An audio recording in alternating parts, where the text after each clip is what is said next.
오늘 우리에게 주신 하나님 말씀은 요한복음 7장 25절에서부터 36절까지의 말씀입니다. 예루살렘 사람 중에서 어떤 사람이 말하되 이는 그들이 죽이고자 하는 그 사람이 아니냐.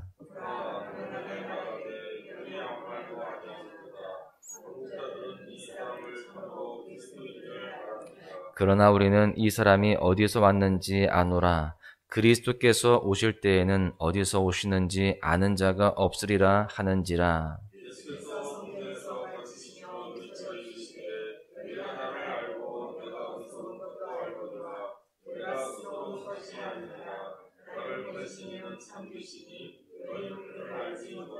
나는 아노니 이는 내가 그에게서 났고 그가 나를 보내셨음이라 하시니.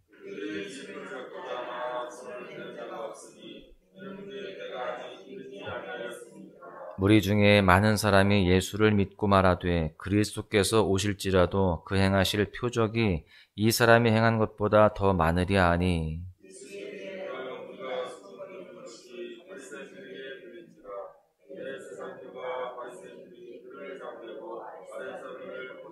예수께서 이르시되 내가 너희와 함께 조금 더 있다가 나를 보내신 이에게로 돌아가겠노라.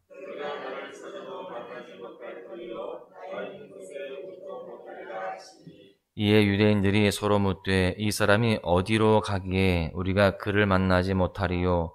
헬라인 중에 흩어져 사는 자들에게로 가서 헬라인을 가르칠 터인가.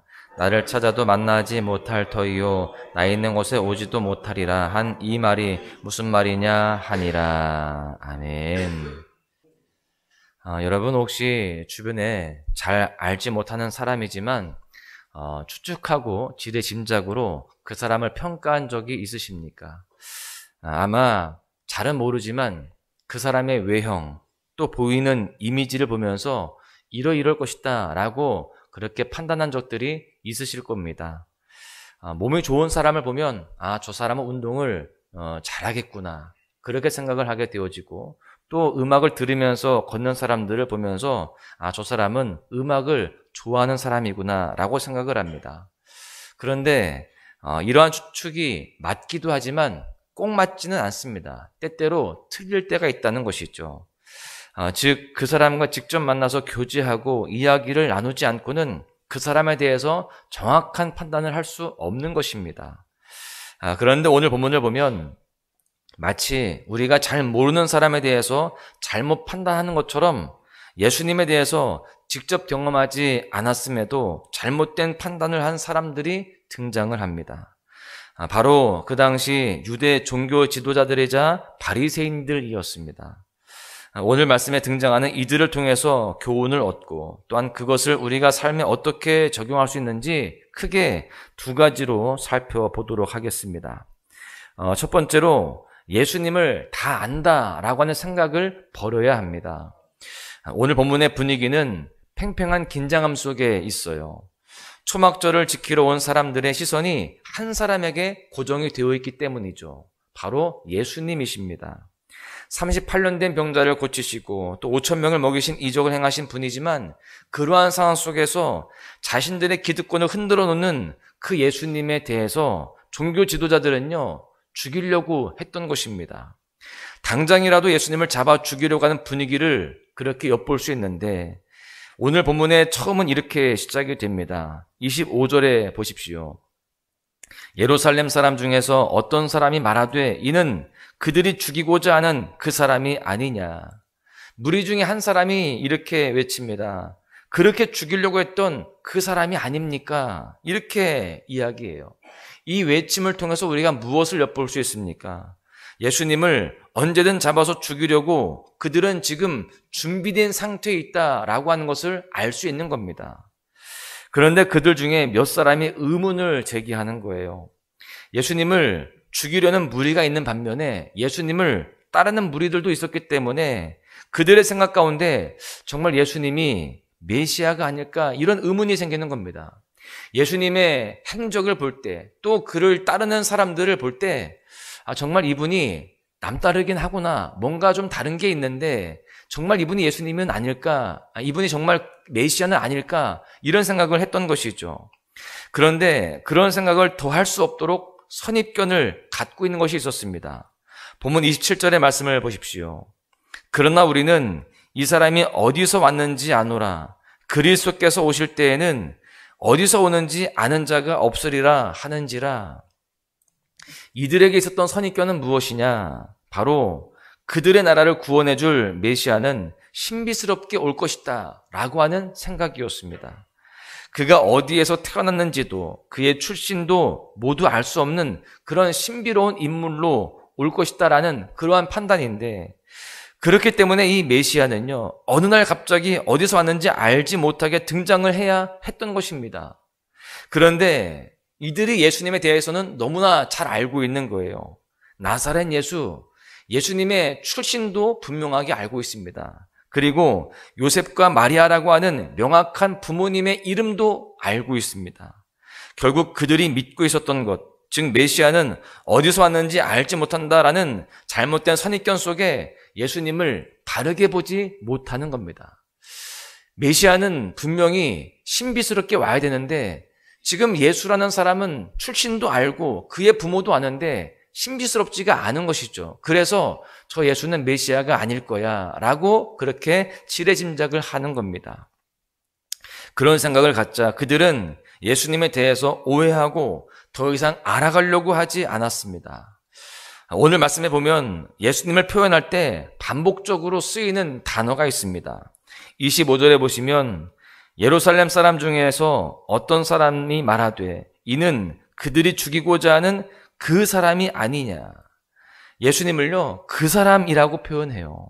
또 26절에 보시면 보라 드러나게 말하되 그들이 아무 말도 아니하는도다. 당국자들은 이 사람을 참으로 그리스도인 줄 알았는가. 여기에 보니까요, 이 사람이라고 표현을 해요. 또 27절에 보시면 그러나 우리는 이 사람이 어디서 왔는지 아노라. 그리스도께서 오실 때에는 어디서 오시는지 아는 자가 없으리라 하는지라. 여기에는요, 예수님에 대해서 이 사람이라고 또 그렇게 표현합니다. 즉 이들은요, 예수님에 대해서 선입견을 갖게 되자 예수님을 더 이상 메시아라고 생각하지 않습니다. 이 사람, 그 사람 이렇게 생각하면서 메시아로 인정하지 않고 그 예수님을 거부하면서 죽이려고 하는 그런 모습으로 나아가고 있는 겁니다. 여러분, 우리도 사실 마찬가지입니다. 우리는 얼마나 예수님에 대해서 바르게 알고 있습니까? 어쩌면 신앙생활을 오래 했다는 이유로, 교회 활동을 열심히 한다는 이유로 예수님을 다 안다라고 생각하고 있지는 않습니까? 그 크신 주님을 다 안다는 생각을 우리는 버려야 됩니다. 우리는 늘 겸손하게 주님이 얼마나 크신 분인지를 생각하면서 설령 헤아릴 수 없더라도 주님을 신뢰하며 겸손하게 내 생각들을 내려놓아야 됩니다. 그렇게 하지 않고 내가 주님을 다 안다, 이 정도면 충분하다라고 생각을 하게 되었을 때 내 생각과 다른 주님의 모습이 보일 때 우리는 실망하고 주님을 멀리할 수도 있는 것입니다. 그렇기에 우리는요, 예수님을 다 안다는 생각을 버리고 우리가 더욱더 주님을 알아가고자 힘써야 되는 겁니다. 그래서 두 번째 교훈은 우리는 예수님을 더 알기 힘써야 된다라고 하는 것입니다. 오늘 본문에 보시면 여러 사람들이 등장을 해요. 예수님을 죽이려고 하는 무리도 있었고요. 또 예수님의 이적을 보면서 예수님을 믿었던, 따랐던 무리도 있고요. 또 그냥 지나가던 그런 사람들도 있었습니다. 여러 종류의 다양한 사람들이 등장을 하는데 여러분 혹시 오늘 본문에 나온 이 모든 사람들의 공통점이 무엇이라고 생각합니까? 많은 사람들이 나오는데 공통점이 있거든요. 그 공통점은요, 다 예수님을 만났다라고 하는 공통점이 있습니다. 또한 예수님이 직전에 행하신 놀라운 이적들을 다 경험했다라고 하는 거예요. 그런데 그들 중에 몇몇은 메시아는 신비스러운 존재로 올 것이다 라고 하는 그들만의 그런 통념 속에서 예수님을 믿지 않고 있는 겁니다. 여러분, 오늘 본문에 나온 모든 사람들은 예수님을 만났어요. 그리고 예수님의 이적도 경험하였습니다. 그런데 예수님이 행하신 일들이 아무리 놀랍더라도 기존에 갖고 있었던 선입견 때문에 그들은 예수님을 온전히 믿지 않았습니다. 그들 중에는 헷갈리는 사람들도 있었을 거예요. 아예 믿지 않는 것은 아니지만 그래도 긴가민가하는 사람들이 있었을 거예요. 여러분, 그렇다면 예수님이 진짜 메시아가 맞는가, 이 질문을 해소하기 위해서 그들이 해야 하는 것이 무엇이었을까요? 답은 간단합니다. 예수님께 나와서 질문하고 예수님에 대해서 더 알아가고자 힘쓰면 되는 겁니다. 예수님에 대해서 오해가 있거든 가서 풀어야죠. 그런데 그들은 그렇게 하지 않습니다. 종교 지도자들도요, 예수님에 대해서 여러 생각을 했을 겁니다. 31절을 보시면 무리 중에 많은 사람이 예수를 믿고 말하되 그리스도께서 오실지라도 그 행하실 표적이 이 사람이 행한 것보다 더 많으랴 하니, 단순히 이적을 보고 이적 자체에 놀라서 예수님을 믿는 사람들이 있었는데 이적 자체만 놓고 보더라도 예수님은요, 특별해 보였습니다. 이것은 아무나 할 수 없는 것이다 라고 인정을 하게 되는 것이죠. 또한 오늘 본문을 보시면 예수님을 언제든 잡아 죽일 수 있는 상황에서 그들은 어떠한 행동도 취하지 못합니다. 30절에 보시면 그들이 예수를 잡고자 하나 손을 대는 자가 없으니 이는 그의 때가 아직 이르지 아니하였음이로라. 그들이 언제든지 예수님을 죽일 수 있는 것처럼 그렇게 상황들이 되어졌지만 아무도 예수님을 손댈 수가 없는 겁니다. 예수님을 죽일 수 있는 상황이 됐음에도 하나님의 때가 아니었기 때문에 예수님에게 손을 대지 못하는 겁니다. 이런 상황 가운데 종교 지도자들 마음 가운데 약간의 이상함이 느껴졌을 것입니다. 니고데모의 고백처럼 하나님이 함께 하시지 않으면 일어날 수 없는 수많은 이적과 또 당장이라도 예수를 죽일 수 있는 상황에서도 어떤 움직임도 일으킬 수 없는 그 현재의 모든 모습 가운데에 당혹감을 느꼈을 것입니다. 사실 상황이 이렇다면 그들은 그때 예수님을 더 알려고 했어야 됐습니다.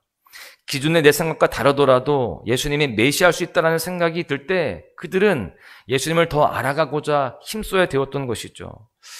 실제로 바리새인 중에 예수님에 대해서 질문하고 더 알아가려고 했던 그런 사람이 있어요. 니고데모죠.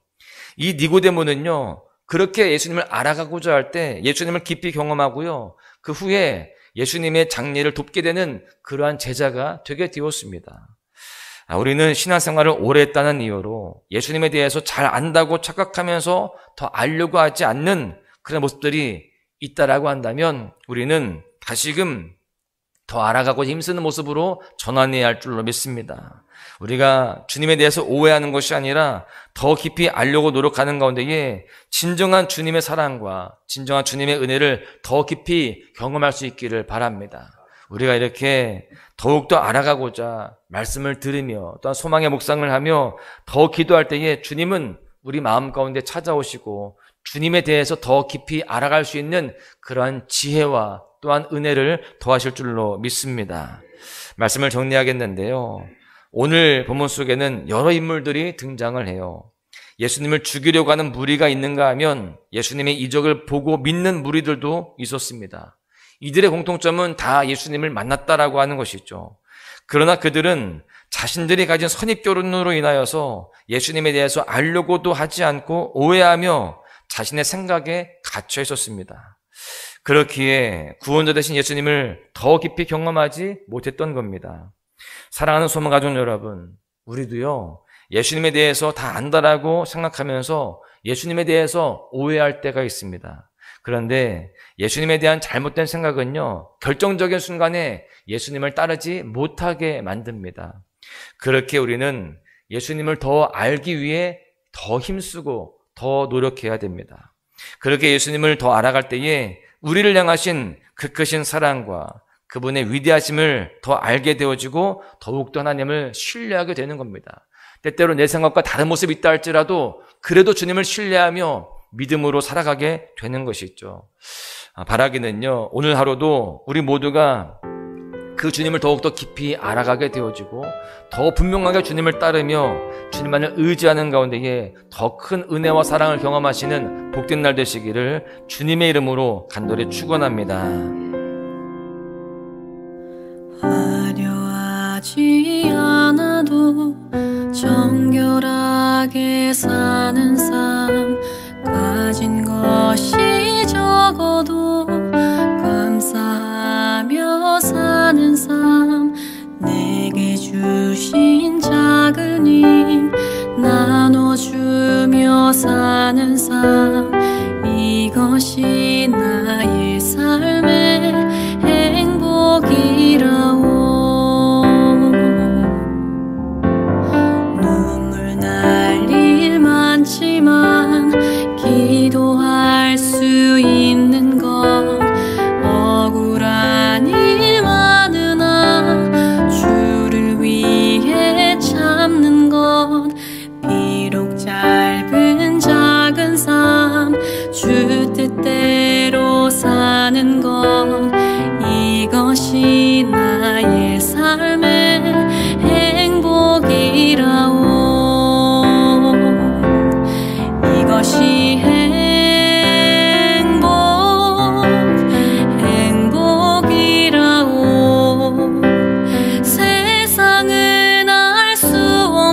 이것이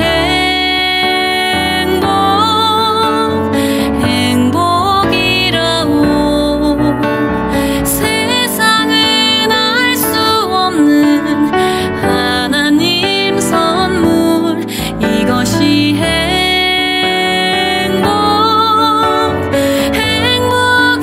행복이라오.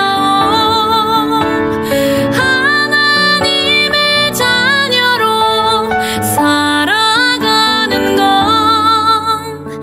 이것이 행복이라오.